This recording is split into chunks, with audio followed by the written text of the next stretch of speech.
Hello and good afternoon, everyone. It's Lindsey Gutierrez, marketing consultant here at Alpha Media, and I am excited for you guys to join us in our monthly Valeo StreamYard, where we get to meet with a few of our community partners and talk about some things that are happening in the community. First, I want to welcome Aimee Pasty from Valeo Behavioral Health. Good afternoon. How are you? Hi, Lindsey. Thank you so much for having us on today. We sure appreciate it, and we always love seeing you. Yes, well, thank you. I love being able to do this with you guys, and just it's kind of the highlight of my month. Thank you. That's nice.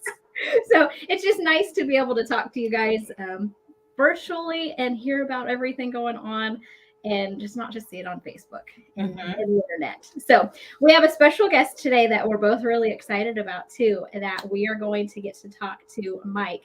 He is actually the author of Courtesy Boy, A True Story of Addiction.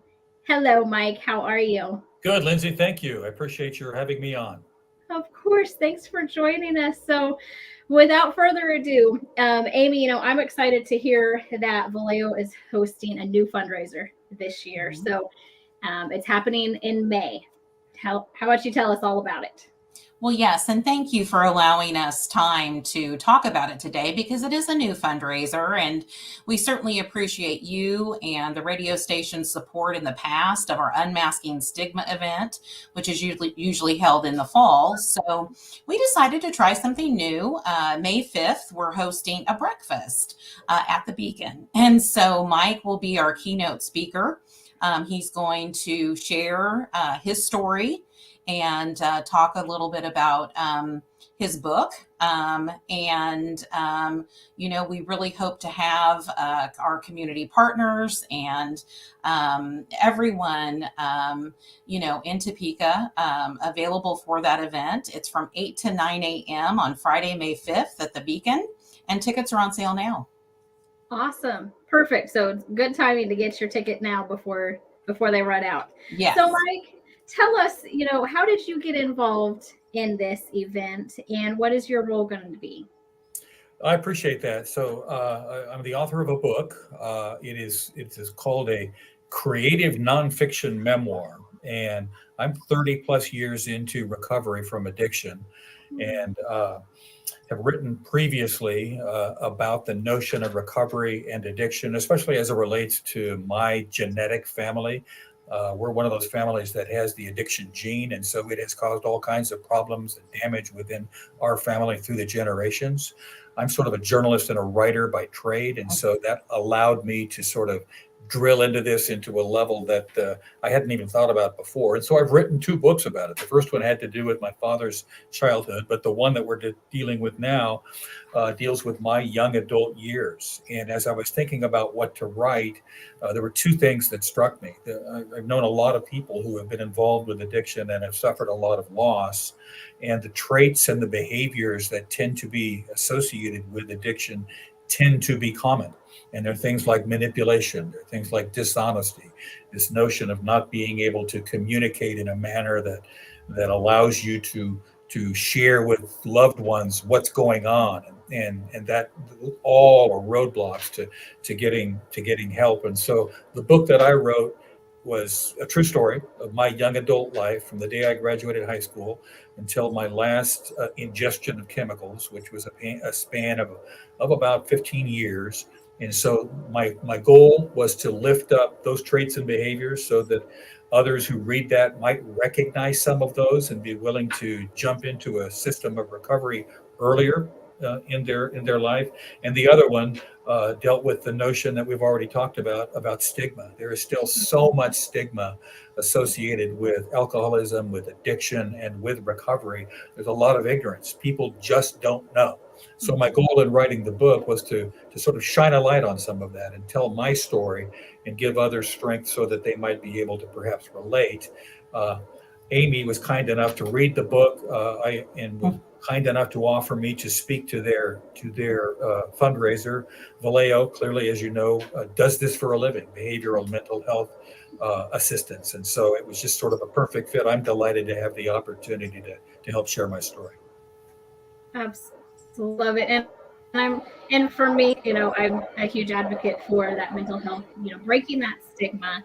But just hearing you talk about it, it warms my heart. It's not anything that anybody wants to have to go through, but just to hear that from you, your personal experience, and you are living proof that you beat that addiction, and you're here to now pass that knowledge on to the community and to just everybody. So Aimee, kind of talk about why this is so important. Mike touched on it a little bit, why it's so important for our community now. Well, there's several key messages that I think Mike's story really highlight.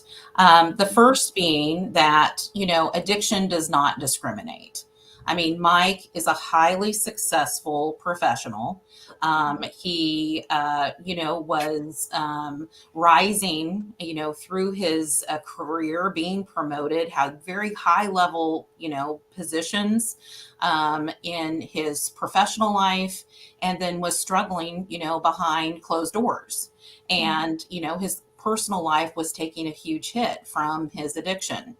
And so I hope that the attendees understand that, you may have a family member, a neighbor, a coworker, who is going through something very similar to Mike, because Mike's story would be what we might classify as a functioning alcoholic.